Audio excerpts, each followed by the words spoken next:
Your dad is one of the greatest announcers of all. Was it like a go to work with your kid day thing? All the time.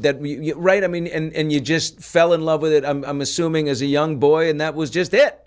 All the time. I want to do this. When I was about 5 years old, my parents gave me a tape recorder for my birthday. But they never said, you have to become an announcer. No. It was all me. I love being around it. He would be on the TV or radio. Not only was he doing the Knicks and Rangers on radio when I was a kid, he would also do the 6 and 11 o'clock news at WNBC. Right. It was Chuck Scarborough, Sue Simmons, Dr. Frank Field, and he was the sports guy. And Marv Albert. So I would tag along all the time. I would go to games. I would go to the news studio. And I would announce games into the tape recorder, and then when I was old enough, I would start bringing it to the Garden and find an empty area somewhere and bring it to Shea Stadium.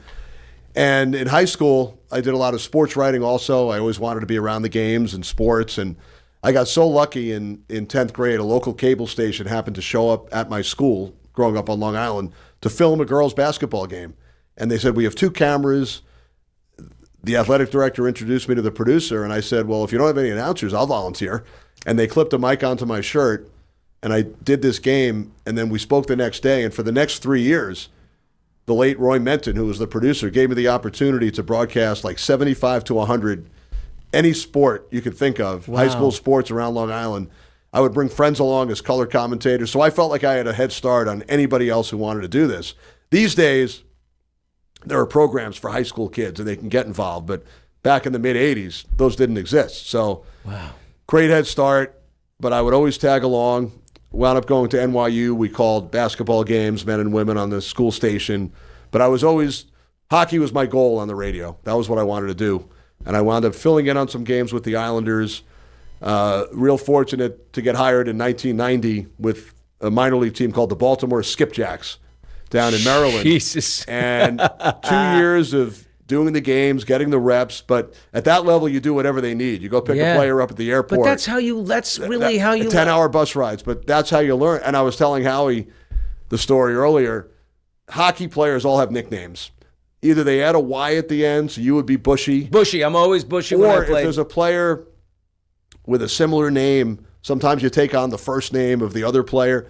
We had a player named Rob Mendel on our team in Baltimore. He never played in the NHL. He was a minor league hockey player, played collegiately in the United States. His nickname was Howie because his nickname sounded like Mandel.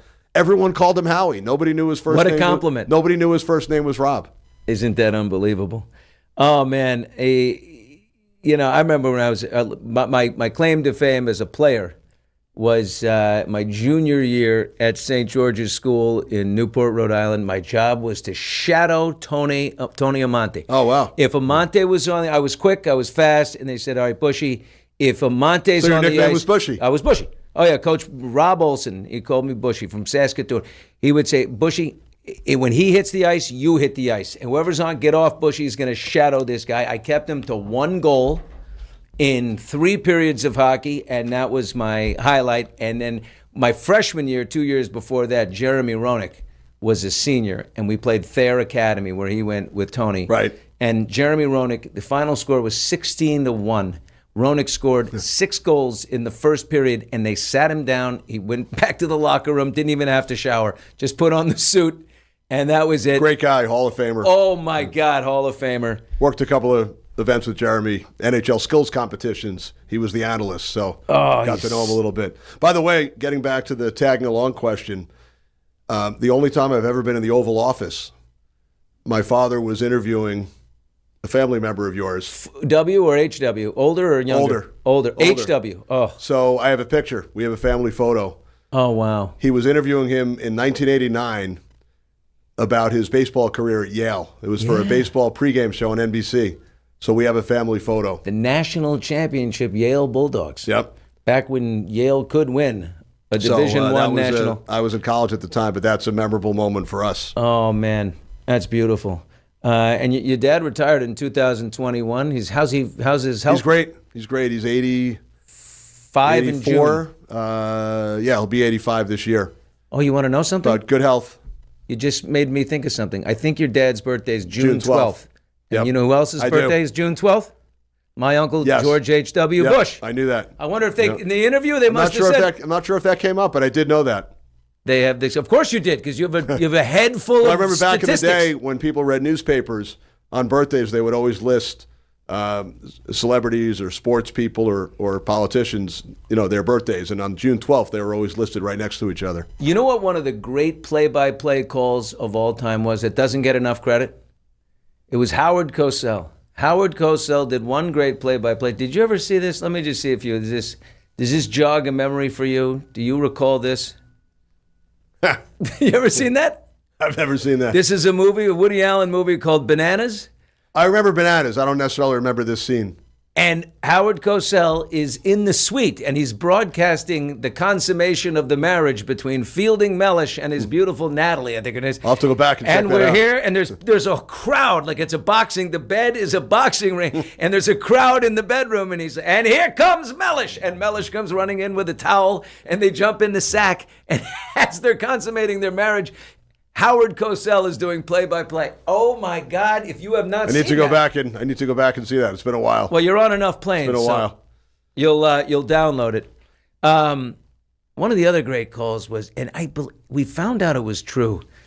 You know the Gladys Gooding story from Jim McKay?